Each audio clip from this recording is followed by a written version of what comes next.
நாங்க யாரும் காசு கொடுத்து கூப்பிடல, தானா வந்திருக்கிறாங்க. அதனால கண்டிப்பா 2026 எங்க ஐயா எடப்பாடியார் தான்.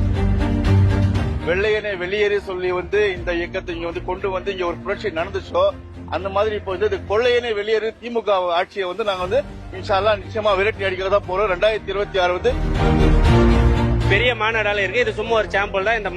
இந்த மாநாட்டு மூலமா மற்ற கட்சிகளுக்கு தெரிவிப்பது என்னன்னா, சோதனைகளை சாதனையாக்கி அந்த சாதனையெல்லாம் வெற்றி கண்டு அந்த வெற்றி மூலமாக மகிழ்ச்சியை பெற்றும் அந்த மகிழ்ச்சியை கூட தன்னிடம் வைத்துக் கொள்ளாமல் தமிழ்நாட்டு மக்களுக்கு அர்ப்பணித்த ஒரே உன்னதமான வீழ்வோம் என்று நினைத்த எதிரிகளுக்கும் துரோகிகளுக்கும் வீழ்த்துவோம் என்பதே